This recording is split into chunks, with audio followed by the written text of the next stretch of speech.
Hi everybody, it's Joey Remenyi here from seekingbalance.com.au. I'm a vestibular audiologist and neuroplasticity therapist, and I really enjoy supporting people with chronic and complex forms of vertigo, dizziness, or tinnitus. I enjoy supporting them through their recovery. I actually think I get the most exciting part of the job because most of the other health professionals out in the world are kind of stuck diagnosing people and telling them there's nothing that can be done. But because I work in the rehabilitation and recovery specialty of neuroplasticity, I'm the lucky one. I get to see people recover and I get to see people find the light in the darkness. And that means I get to share a lot of recovery stories, which I feel very blessed about. Today, I want to introduce you to Kay, who is very generously calling in and sharing her story of finding the light in the darkness as she navigates diagnoses of PPPD, persistent postural perceptual dizziness, and potentially vestibular migraine. Again, one of these cases where which one is it? Doesn't matter. Possibly both. Welcome to the call, Kay. Hi, Joey. Thank you so much for volunteering your time and giving back to the community. So one of the things I would love you to share about is what you've gotten out of being a part of our Seeking Balance and Rocksteady community. And just now we were talking earlier before we hit record and you were saying, actually, I found you through case studies. So it feels really nice to now give back and share my own case study. Do you want to it's kind of, I was just going to say, kind of come full circle. Share a little bit with the listeners so they can relate to where you came from, what you were feeling, and, you know, probably when you're in that big goose chase of internet searching and seeking external answers and fixes, and somehow you came into the self-study and the spiritual and the holistic journey, and you decided to become a member of the Rocksteady program. Do you want to just talk a little bit about what made you decide to shift gears and take a different approach? Yeah. So I think it was a few years ago. I was at a point where I was very active. You know, I was out and about doing things every day. I felt like I had a relatively new job. I wanted to make sure that I was doing well in the job. And then one day I just I came down with like cold-like symptoms or flu-like symptoms. I thought I was just, you know, it was like bad weather. It wasn't working out with the weather, and like it was just affecting my health.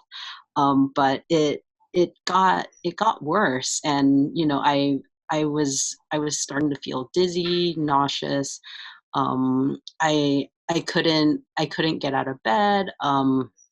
And I wasn't sure what was going on, so I ended up just taking some time off of work, about a week, and I just stayed in bed, didn't do anything. And then after a week, you know, I felt a little stronger, but I was still feeling dizzy, like this constant dizziness. You know, I would feel head pressure. Sometimes I would get a headache, or I would feel nauseous. I felt like I would have to throw up, go to the toilet. And it was really scary, and I didn't know what was going on. And that, I think, that kind of kicked off this whole, like you had mentioned, this whole search for what was wrong with me. Like, why am I having these symptoms? And I saw many doctors. I saw like ENT. I saw a neurologist. I saw the gastroenterologist. It was just a lot of doctors, a lot of tests. I remember at one point, I think I was on 4 different medications because the different doctors were just like prescribing different things. It's like, oh, well, maybe if you take this medication, then it'll help like with the nausea. And then like, if you also take this medication, it should help with like the head pressure feeling. We actually just spoke about this on one of our recent live group calls, the whole pooing thing and diarrhea thing, and how when our brain is really locked in the fight, flight, freeze, and the questioning and the hyperactivity of what's wrong with me, how do I get rid of this, and why am I like this? And then it begins to feed the whole sympathetic nervous system, which is interrupts our capacity to naturally and gently digest. So it's not that we have a digestive issue, it's more we're really in this chronic worry and self-doubt, which Mm-hmm. can begin after the cold, after the dizziness, after the tinnitus, etc. So you've got this whole loop and this whole life cycle of chronic conditions, and poor old medical doctors just have no idea where to start, Yeah. because they're not Yeah. coming at it Mm-hmm. holistically. They're looking at the stomach and then the ears and then the headache and then the nausea, and and it's all fragmented. And I feel like when we begin to take the holistic approach after we've had medical clearance and the doctors have beautifully done whatever they can, it's really about taking all those little fragments of ourselves and piecing it all together into one human being that has physical, mental, emotional, and spiritual alignment. And as we begin to believe in ourselves, connect to what we feel, trust what we feel, the brain can relax, the digestion can sort out, the symptoms can sort out, and we can start to see the light again. Mm-hmm. Mm-hmm. But Yeah, it's, no, I definitely agree with that.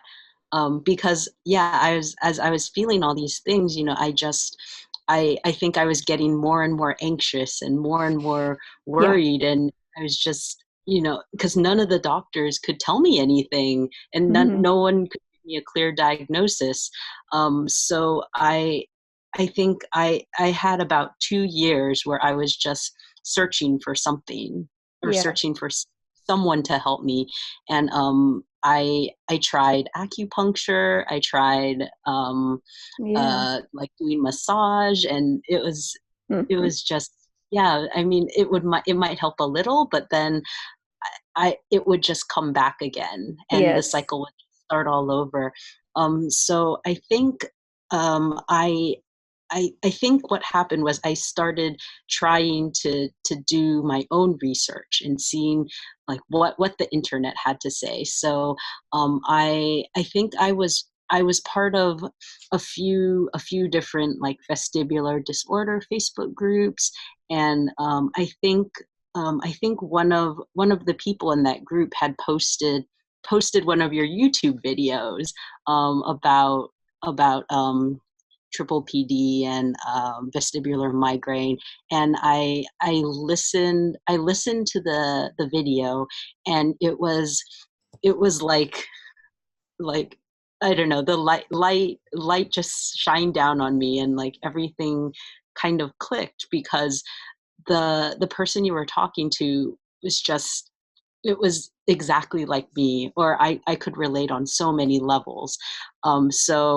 So after watching that, then I saw that you also had a Facebook group, and that you also had all these other case studies too. So I probably spent, I don't like maybe a week just going through everything and like looking at the resources, listening to what all these other people had to say, and even just your videos on what neuroplasticity was. And it was, I mean, it was amazing, and I just felt so happy. Like it was the happiest I felt in a pretty long time, just because I like you were talking about exactly what I was feeling and what I was thinking, and I hadn't heard that from anyone before. Um, It's kind of so it's kind of yeah. mutual too, because as a health professional who's meeting all of these hundreds and thousands of people, it's Mm, almost like the same thing happens to me, where I'm like another person with the same kind of story. It's like, yeah. and it's like, Yeah. and they're in Mhm. Spain and they're in Germany and they're in Finland and they're in America and they're in New Zealand, and it's like you guys all have a very similar story. The acupuncture, the doctors, the ENT, the neurologist, Mhm. the Yeah. fight, flight, freeze, the digestive issues, the anxiety, the worry, the depression, the isolation, the time off work. Like it's really, I mean, it's kind of beautiful that we can connect as a community and understand each other. Um, Yeah. and it Yeah, also I agree with suggests to that. me that at the moment where we are in science, in Western medicine, is that some of these mental, emotional, spiritual elements of hearing are completely being overlooked. And so Yeah. as a consequence, when we fall into one of these buckets where we have invisible symptoms that are not clearly fixed or medicated or treated through the mainstream medical route, then we're kind of handballed on to the next person, to the next person, to the next person. And it's exhausting, it's expensive, and of course it can really deplete our self-confidence and that's the spiritual Mm-hmm. piece of, we begin to not trust our body. We begin Mm-hmm. to feel let down by our body, disappointed by our body, and worst of all, we begin to feel abnormal. We begin to feel deeply wrong, which of course is Mm-hmm. not true. So if you're listening to this, there's nothing wrong with you. You are perfectly imperfect and human. However, there is some healing to be done in that invisible space. So stepping into the healing, you've mentioned that learning to listen to your body was really the key thing for you and the turning point. Do you want to just Mm-hmm. talk through, where are you from? Are you from the States? Yeah. I'm in New York. Yeah, so very go, go, go culture, right? It's an Yes, it's ambitious yeah, city. definitely. So you went Mm-hmm. from the go, go, go, got to do this, got to push through the exhaustion until you realize this is not working. Do you want to talk us through how you began to listen to your body and how being a part of this neuroplasticity process supported you to learn that? Yeah, definitely. Um, so after listening to all of your videos and joining the Facebook group, I decided to join Rocksteady, like do the program, because I was like, I've tried everything else, and this Rocksteady program, it actually sounds like it's something that I could get behind, and I could do in my own life. So I joined it, and in the first module they have the body scan, and doing the body scan was, I I think that was probably one of the turning points in my Mm, healing, um, just because it made me realize how much I'm not listening to my body. And I mean, I'll admit, the first time I did the body scan, I think I was not fully into it. I was like, okay, I'll just, close my eyes. I'll like put my hands on my knees and see what my body's saying. And I don't think I really got anything from that very first time. But the more I did it, the more I think my body was actually like, this is what I want. It's like, you're finally listening to me. And i could mm, i could kind of feel it. I know this sounds kind of weird, but I could kind of feel it, like reaching out and being like, like, you're so close. It's like you could just touch me. It's like you're finally listening to me and leaning in. um mm, and and that, yeah, and I think that, plus doing one of the bonus audios, which was listening within, like mm-hmm, when you're feeling these sensations that you don't really like, and you're listening to them and giving them like a color and a texture, and facing it head on. Those really helped, because I was able to face these feelings and sensations I had, head on, instead of before, where I was just like pushing them to the side, or I was saying, like, you're interfering in my life, like I need to be doing this. Why are you in my way? enough And already, just go yeah, away, like I'm yeah. totally over this. So yeah, Mhm. we go from that self-rejection and self-hatred that I don't like what my body is telling me, so I'm just going to push through, medicate, get rid of it, kind of thing. And then we Mhm. realize, okay, that's not working. I've tried that. At least I can say I've tried it. And I'm actually a big advocate for trying things. If it works, Yeah. it works. You're a Mhm. winner. But if it doesn't work, we have to honestly go, okay, what can I do about this self-hatred? What can I do about this self-rejection? And how can I begin to explore self-compassion, which is the ability to actually stop and listen to the body without running away or feeling like it's stupid, and go, okay, Mhm. well, what is my body telling me? What is my body needing from me today? How can I support my body to heal instead of push, push, push, exhaustion, push, exhaustion, push? Talk us Mhm. through a little bit about how you discovered compassion. And we did speak earlier about the benefits of tapping for learning how to un- uncover what the hell is going on in my mind and mental space. So this is getting to know the Mhm. mental part of healing. How did you said the compassion piece was hard? So talk us through that transition from hatred to compassion.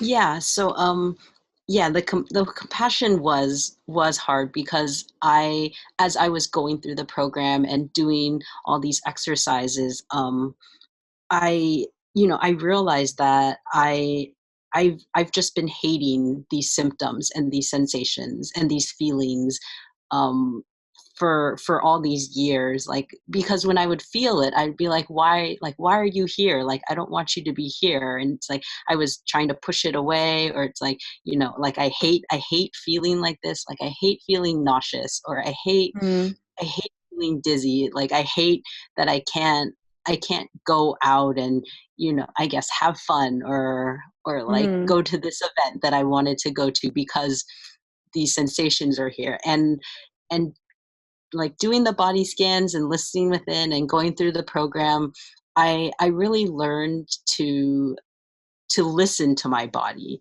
And like there was a reason why my body was sending me these messages. and yeah.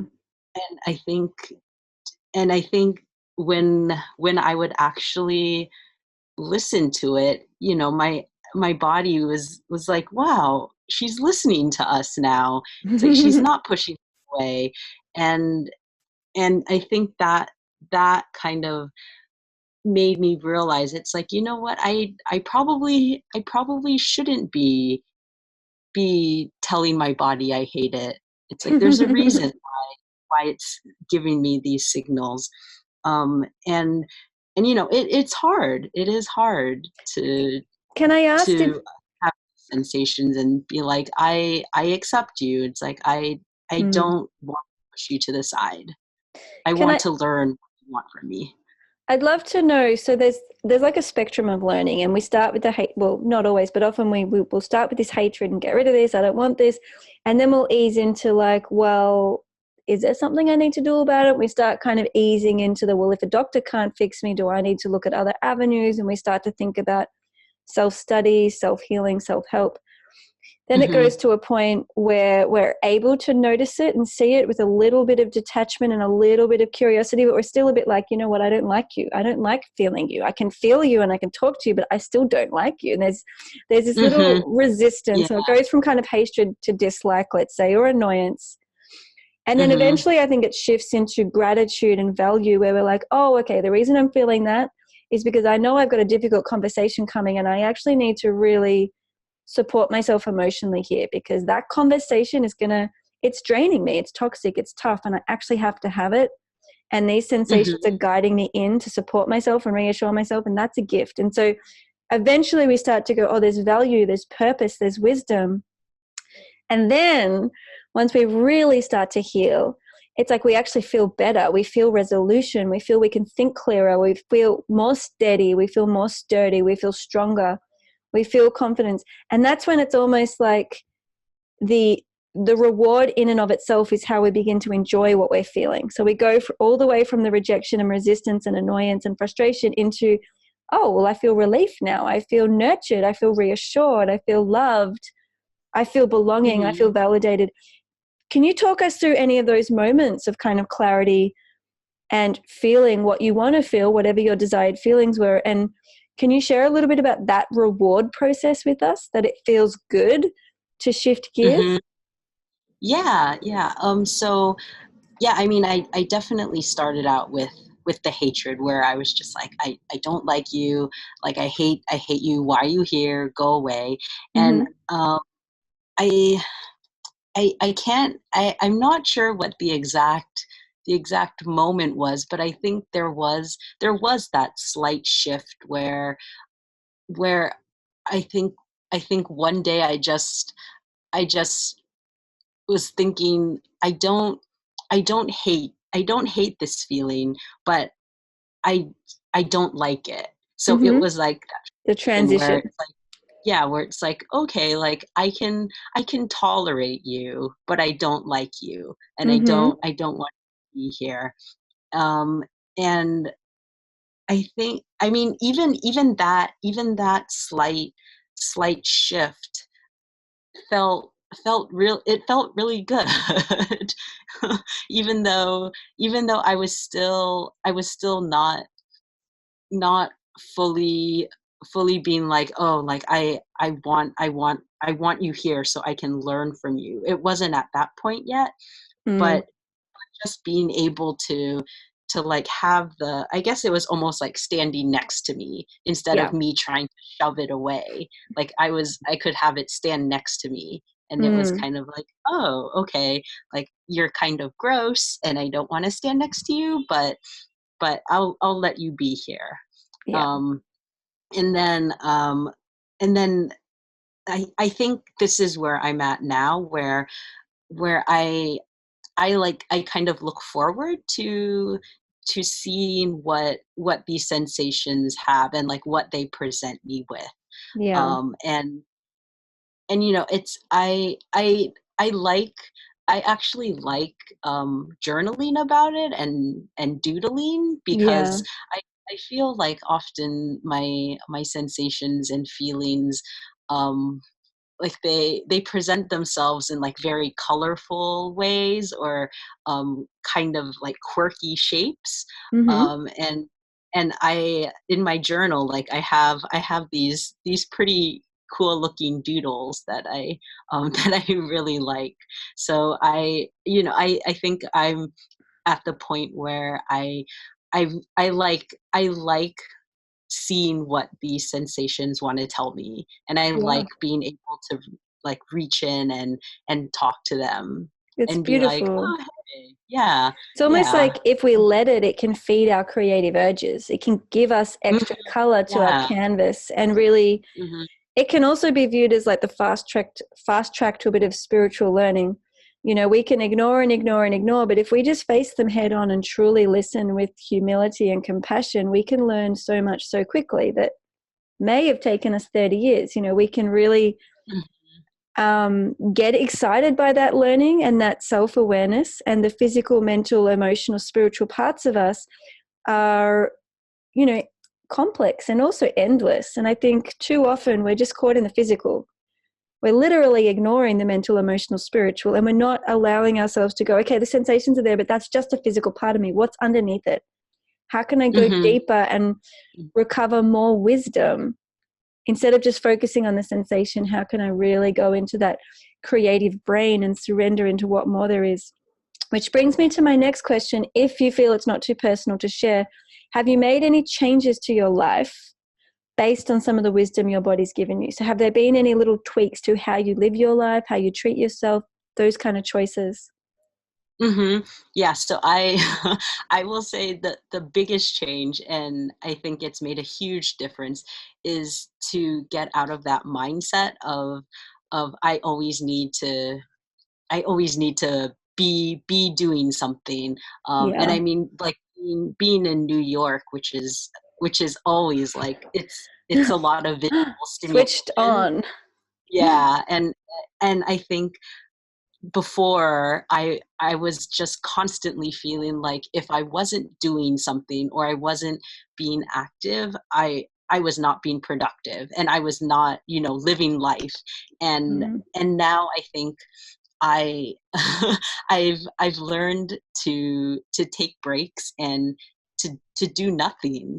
And and mm, I would never have done that before. Like mm. before I had all of before I started feeling all these sensations, like if I was just sitting on the couch doing Yeah. nothing, I'd be like, "Okay, what are you doing? Like you have to go out. You have to be doing something." I mean, like sometimes I would just start cleaning because I was like, "You have to do something. Like you can't just sit Yeah. here like a lazy person." And And now, these are yeah. really Mhm. common societal patterns, especially in modern capitalism, that we kind of base our self-worth and our being enough on what we're achieving.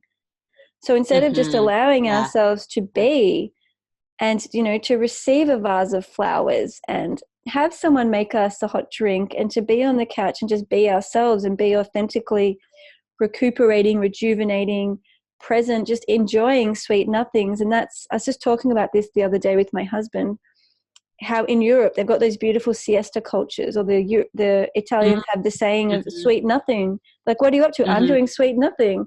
And they Yeah. might just be sitting outside Mhm. and taking in the sun rays, but culturally there's value in that. Mhm. Yeah. Whereas Yeah. being in capitalist countries, like America and Australia and many other places in the world, we can kind of get into this headache of, well, if I'm not doing something, I'm lazy. And, Yeah, exactly. I've got to be constantly reciprocating, proving, striving, succeeding, showing up, got to show up. Whereas Mm-hmm. how are we showing up for ourselves? And sometimes that's where staying at home and reading a good book that feeds our soul is showing up and is succeeding and is striving in different ways. But it's more the Mm-hmm. inner spiritual path instead of the physical money earning status path. Yeah, yeah, definitely. And I feel like I even feel happier too, Yay. because I know even sometimes, like before when I was constantly go go go, I would I would be doing things and I wouldn't even be happy doing them, or I wouldn't Yeah. even feel happy. Like I would be going through the motions, and I think it was always there. It was always my body telling me, like, in the back of my mind, it's like, why are we doing this? Like, And what's the it's point of it? and And it's I would just screaming push at it away. you. Yeah. Yeah, and And I it's would just screaming keep at you. It's pushing. like, show up for me, care about me. Like, run me a Mhm, bath, buy me some flowers. I want some downtime. I need time to integrate. And if we think about mhm, computers too, there's that whole thing of taking all the different fragments and all the data we're exposed to in the day and defragging and mhm, compartmentalizing and categorizing, and so that the neurological system can actually rest and restore. And if we're go stimulation all the time, the brain actually wigs out, which mhm. results in things like dizziness and tinnitus and all of these Yeah. errors. And so the Mhm, quiet time is just so nourishing and so important, ironically, to help us strive and succeed. So the more I rest Joey, the more Joey can actually perform in the mhm. world. And the more I Uh-huh. push and ignore Joey, the less she can perform in the world. So it's kind of paradoxical. Yeah, but it's yeah, it's just I feel like it's just what our body needs. Like, it just It needs is. that Yeah. that time to recuperate and rest and recharge. Yeah. Absolutely. Which is also why building a healthy relationship to sleep is part of the Rocksteady process too. Mhm. Yeah. So you spoke about 6 months ago feeling crap and being on the journey of why am I like this? Why is my body letting me down? Going from the self-rejection and self-hatred um, to shifting into actually being more authentic with yourself, learning what it means to be in alignment with yourself and what you're feeling, and learning to make choices that really nourish and nurture you. Being where you are today, what words of wisdom or advice or warm, fuzzy statement might you offer Kay 6 months ago? So if you could talk to yourself back then, what would you say to reassure her? I would say you don't need to be a people pleaser. Yeah, I would say, because I think the reason I was doing all these things and being so active was because I felt like I needed to make other people happy. And, yeah, just going on this journey, I it might, I don't know if it sounds kind of selfish, but I support it. I want to do everything for me, for myself, yeah. for what makes me happy. Makes And, makes and perfect sense. And this is that yeah. whole thing of, if we want to be outstanding individuals on the planet and actually care about the planet and care about our community and give back in any small way, we have to actually nourish ourselves first.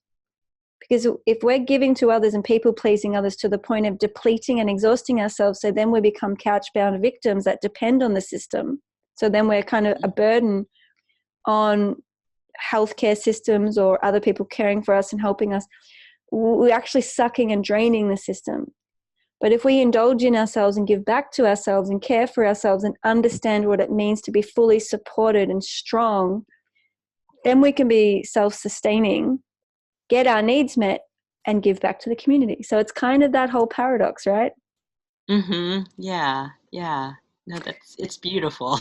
Yeah. And also, I did want to chat. So just before we finish up our chat, which I'm really grateful for and thank you, is we did mention a little bit so in the Rocksteady program, it was not just the exercises and all of that, but also the live group calls in the Facebook group. Do you want to just share with people about how that helped you navigate some of the anomalies in healing? And it can be confusing. I'm sure it can feel lonely for people who don't have peer support. So what did that peer support mean for you?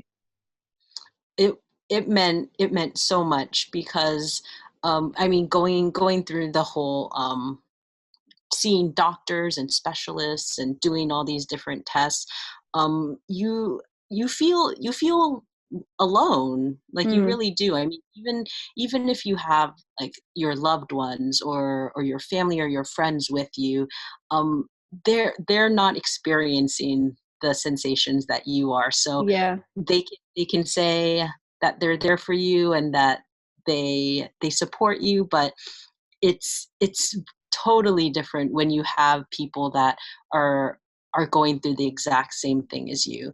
yeah, And the Facebook group and the live calls, there I feel like every time I sign on or every time I listen to a live call, there's always someone that I'm just like, that's me.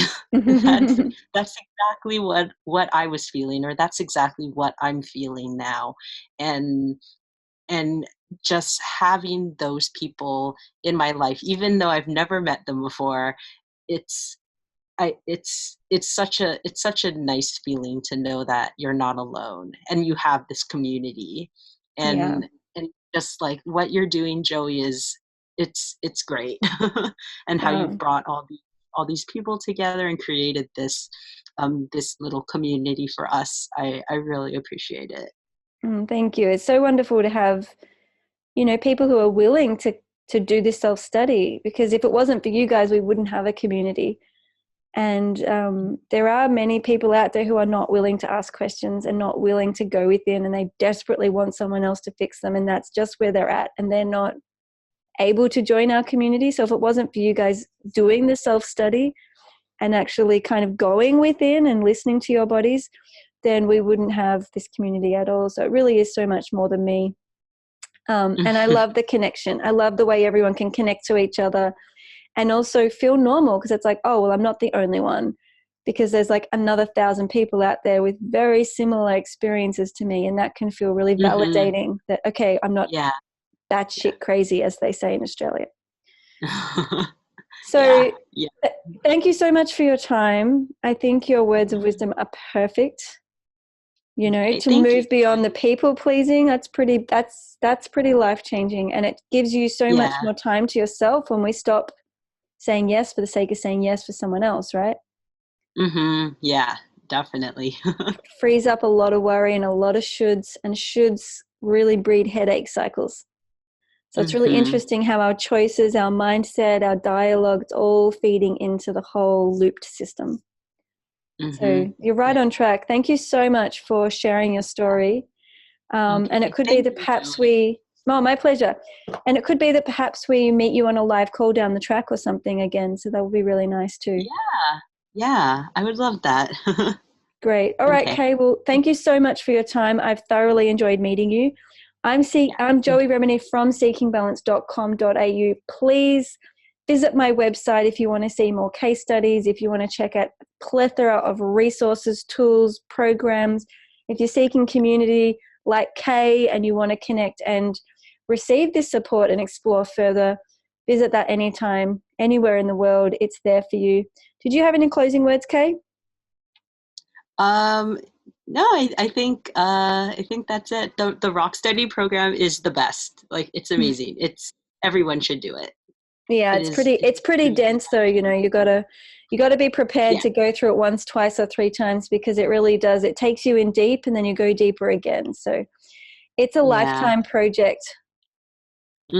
Yeah. Oh, Definitely. all right. Well, thank you so much, Kay. Bye everybody. A little bye for now. Thank you. Bye.